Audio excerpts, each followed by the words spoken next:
안녕하세요. 닥터프렌즈입니다. 헬프 여러분, 구독을 하면 건강해지십니다. 구독과 좋아요, 댓글과 알림 설정 모두 부탁드립니다. 제일 잘하는 것 같아. 이거 좀 사연이 헬프님한테 하나 와서 이제 그거에 대해서 좀 해보려고 해요. 공황장애 관련 영상을 이제 제가 그때 올렸었는데 생각보다 그 영상이 이제 조회수가 좀 많더라고요. 이제 많은 분들이 공황장애가 어떤 병인지 되게 많은 관심을 갖고 있다라는 걸 좀 알게 되었고, 사실 뭐 그 이후에 또 질문들이 많아서 준비를 하던 차에 또 사연이 도착해서 또 한번 준비를 어떤 해봤습니다. 내용이에요? 이 헬프님이 공황장애 그 영상을 보고 자기가 그동안 증상이 있었던 게 이게 공황장애구나라는 걸 깨달으셨다고 하더라고요. 그래서 저 같으면 뭐 빨리 병원에 가시면 좋을 것 같은데, 이제 또 고민하시던 차에 얼마 전에 뭐 TV에서 뭐가 나왔는데 공황장애는 이제 폐기능이 떨어지면 생기는 질환이고, 그래서 폐기능이 좋아지면 공황장애도 치료가 된다.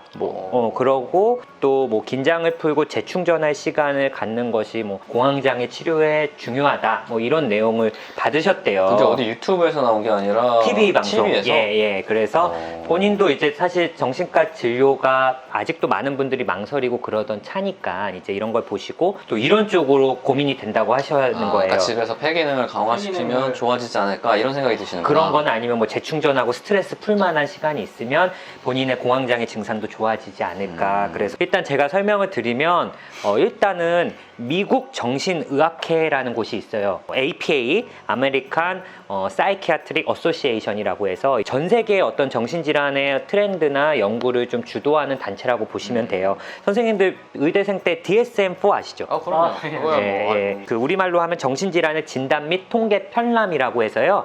이제 이 APA에서 창간하고 있는 그런 정신질환에 관련된 어떤 여기서 창간하고 있는 그렇죠. 거군요. 예. 의대생들도 DSM-4로 이제 그런 정신질환에 대해서 배우고, 그리고 뭐 정신과 의사들이나 아니면 정신질환을 연구하는 의사뿐만 아니라 모든 연구자들이 이런 DSM을 따르신다고 보시면 돼요. 근데 최근에 또 DSM-5가 나왔어요.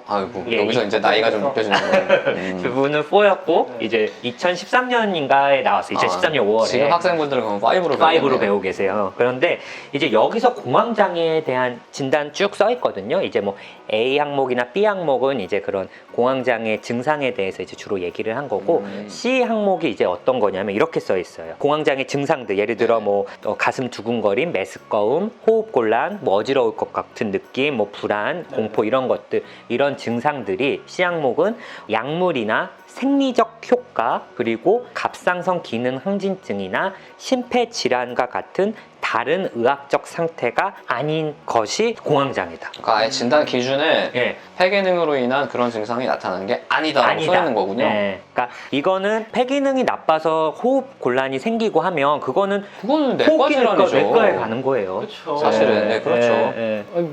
왜 그런 생각을 하셨는지 잘 모르겠는데. 그렇죠. 그러니까 어떤 프로그램인지 잘 모르겠지만 어쨌든 일단은 그 진단 기준 자체가 성립이 안 되는 거예요. 그러네요. 폐기능이 말이 안 되는 나빠서 거네. 생기는 증상이라면. 폐기능이 나쁘면요 정말 괴로워요. 그냥 그리고 정말 그 자체로 그냥 치료를 받아야 되는 질환인데 내과 질환이죠, 사실. 내과 질환이에요. 그렇죠. 그것 때문에 공황장애라고 하니까 그렇죠. 좀 머릿속이 되게 혼란스러워요. 그렇죠. 앵그리 우어 모드가 되셔가지고. 근데 이제 뭐 공황장애 증상 중에 하나가 막 호흡 곤란이고 심장 빨리 뛰고 막 식은땀도 나고 이러니까 그러니까 이 말을 한 사람은 의학에 대해서 전혀 모르는 사람이 공황장애 환자의 증상을 보고 폐가? 저러니까 폐가 나쁜 건가? 라고 생각을 하고 말을 한 것 같은데. 근데 재밌는 게 공황장애나 이런 거에서는 실제로 산소 포화도 같은 게 떨어지진 않죠. 그렇죠. 전혀 안 떨어져. 않죠. 왜냐면 정말 폐기능이 안 좋거나 폐가 폐질환인 사람들은 산소 포화도라는 것 자체가 떨어져요. 맞아요. 제가 지난번 영상에도 말씀드렸다시피 공황장애 증상이 있으신 분들 대부분 자기 심장이나 폐에 문제가 생겼다고 생각을 하시고 다른 병원이나 응급실 가시는 경우가 많은데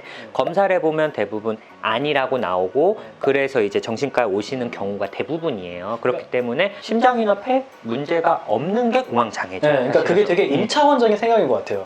내가 가슴이 두근거리고 죽을 것 같고 숨을 못 쉬는 것 같으니까 이건 심장이나 폐의 문제일 것이라 생각하는 게 그거를 환자분이 생각하는 건 문제가 없죠. 그렇죠. 그건 그렇게 생각할 수 있어요. 당연히. 그렇기 때문에 내과에 가서 폐나 심장에 문제가 없는 걸 확인한 다음에 공황장애 치료를 하는 거예요. 그렇죠. 사실 이런 게 이제 방송 같은 데 나오면 많이들 헷갈리고 잘못된 정보예요. 근데 솔직히 말씀드리면 뭐 그냥 공황장애가 없으신 분들은 이런 걸 듣고 그런가 보다 하고 지나치는데, 이제 실제 공황장애 환자분들은 이런 정보를 들으시면 굉장히 헷갈리시고 치료에 방해가 되고 되고 그러니까 기존 치료 지침에서도 좀 방해가 될 것 그렇죠. 같아요. 정신과에 찾아가시지 않고 진짜 내가 폐기능 강화하는 법이라던가 아니면 뭐 이런 쪽으로 뭐 영양제 드신다거나 그런데 시간이나 돈을 허투루 낭비하실 수 있다라는 생각이 들어요. 사실. 그러니까 이게 실제로 다양한 만성 질환에서 예. 그 치료의 실패에 이르는 정말 중요한 요인 중에 하나가 환자분들이 치료를 중간에 포기하시는 거거든요. 근데 치료가 그렇게 힘들거나 이런 게 아닌데 만성 질환은 치료가 오래 걸리는 경우가 많아요. 근데 이게 잘못된 정보 때문에 그거를 따라가시다가 이게 정말 좋은 결과를 가져올 수 있는 주된 치료를 못 받으시는 경우가 많아요. 그렇죠. 그래서 그런 의미에서 좀 위험한 정보네요. 그렇죠. 네. 사실 뭐 공황장애, 만성질환을 예를 드셨지만 이제 공황장애 같은 경우는 또 보통 약물로 치료를 한다면 한 6에서 10개월 정도 약을 복용하고 네. 끊도록 해요. 물론 증상은 그거보다 좀 더 빨리 경감되시는 분들이 많은데 이제 배발을 막기 위해서 6에서 12개월인데 사실 또 환자분들이 좀 더 빨리 끊길 원하시거나 그러면 뭐 저 같은 경우는 한 3개월 정도 약물 쓰고 줄여본 적도 있어요. 그러고 힘드시면 다시 오시라는 설명을 드리고 그러니까 사실 공황장애는 폐기능과는 전혀 상관없고 교감신경계 쪽 아니면 그렇죠, 예, 그렇죠. 편도를 포함한 어떤 변형계 이런 뇌 지금 말씀하신 편도는 여기 있는 게 아니라 예, 뇌에 있는 뇌에 편도. 있는 아미그달라라는 네. 편도인데 사실 저는 이제 깜짝 놀랐어요. 우창윤 이낙준 선생님이 예를 들어 파란불이 들어와 횡단보도 건너려고 할 때 자동차가 쌩 하고 지나갔다고 생각해요. 무섭죠. 그럼 확 어때요? 그러면 긴장이 되겠죠. 몸도 긴장되고 막 심장도 빨리 뛰고 막 불안하고 막 이런 느낌? 저는 사실 그 정도도 필요 없어요. 바늘만 하나 들고 있어요. 전 다시 하는 게 좋을 것 같아요. 아니 질피가 나는데요?